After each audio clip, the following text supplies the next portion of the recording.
Hi everyone, with this video I'm going to talk to you about NewseumED. This is also a technology program that I have not used before, but in my research for the class I thought this one was super cool. I teach second grade and I did find a few things in here that would apply for my second graders as far as social studies goes.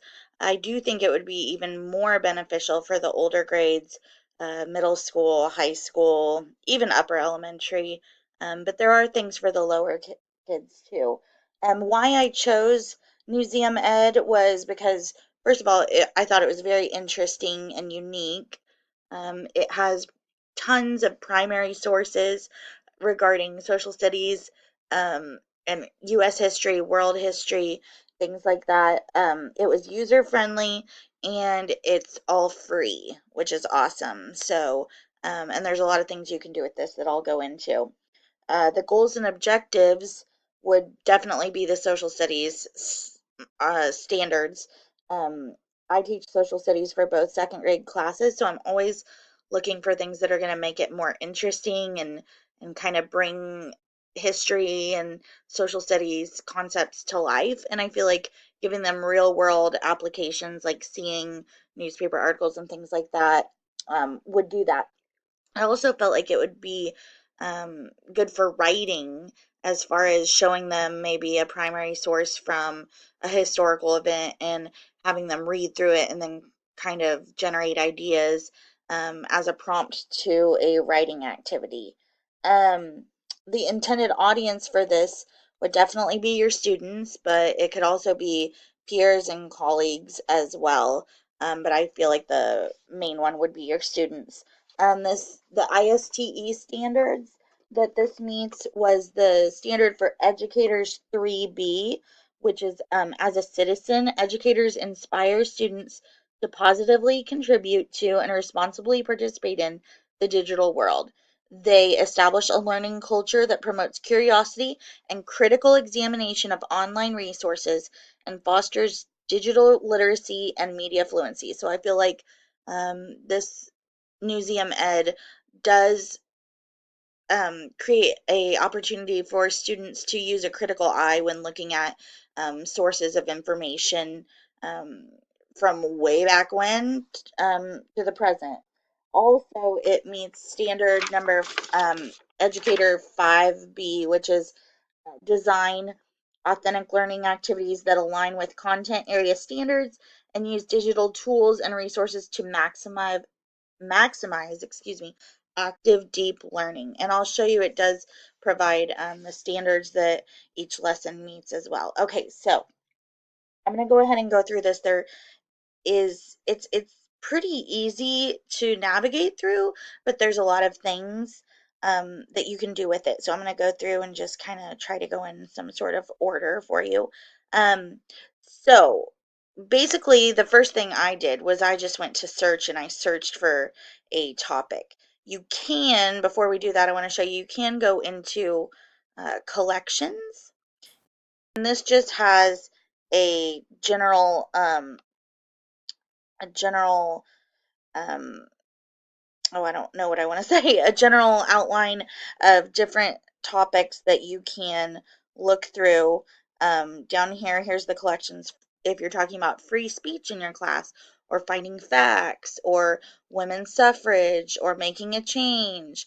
All of these, they're different themes, and then you're going to find a lot of different artifacts and videos and things regarding those themes. But I guess I'll go into one real quick. Let's go into women's suffrage. So when you click into that, maybe. Okay, so when we go into this now, it does have the standards of learning. So if I click up here, it's going to show what standards these lessons and videos and artifacts meet when you're working with them in your classroom. So there's the ISTE, Common Core, tons of them, NCSS. So that's really, I feel like that was really helpful as far as lesson planning goes. Then we go down here and we can pick different things out of the women's suffrage. So it says pick on an interactive or lesson plan to explore. So I guess we'll just one right here. Okay, so it can talk about weighing arguments. There's a maps. We'll click on the map and see what it does. I kind of just, you keep clicking and clicking and you just can't stop because it's so interesting. So then it provides a map right here of the women's suffrage play, where those marches took place. Um, and then, oh, I guess you can scroll down here. And then it kind of has the artifacts that they're pinpointing on the map. So C is she's good enough to be your baby's mother. So it's a looks like a newspaper article, and it kind of goes into detail down here. Um, here's the buttons. So it's just lots of information like that. You can kind of just dive in, and you could really be in here a while, but that is what I wanted to show you about the collections. And then if you find something really cool that you want to share, you can share it in lots of different ways. You can get a link, copy a link and send it, email, Twitter, Google Classroom, Facebook, other ways. And there's the link you can copy too. Okay, so I'm going to go back to the beginning real quick. I want to show you more things and then I'll be done. So that was the collections. Down here, if you just want, let's say you're thinking, oh, I don't want videos, I just want maps, or I just want lesson plans. We can go here and go to topic, or excuse me, type of tool, and then you can click which kind of things you're looking for. So I'm going to click on lesson plans, and then if I do that, it will just take me into the lesson plans. I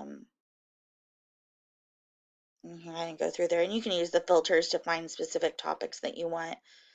So I'm going to do lesson plans.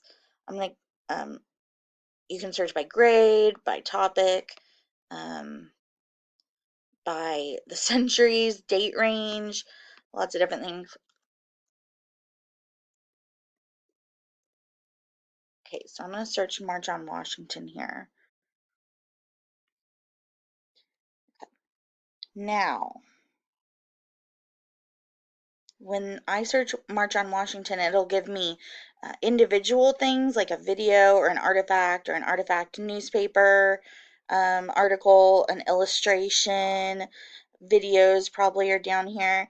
But I can also, if it says historical event, I can click on that and it will open up, and everything regarding the March on Washington will be here. So it kind of says about this event, and then it will allow me to kind of go through all of that stuff. And I can zoom in. It will show me pictures, have little extra things to discuss.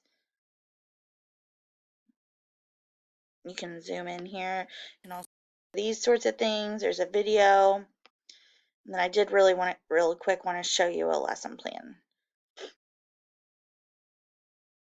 Okay. Okay.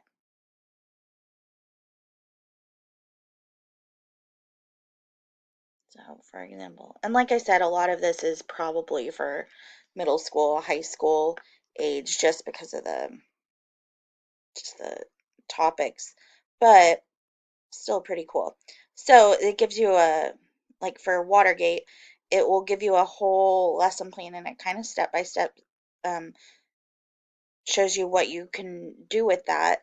You can download the documents, there's handouts, there's backgrounds, and it tells you questions to ask, extension activities, other resources, and then it has the artifacts or videos to use too. So, I don't know, I just really felt like it was a really neat thing, and a big thing right now is using primary sources, especially in the social studies uh, content area. So I feel like this is an excellent way to do that and find things that you're looking for. Thank you.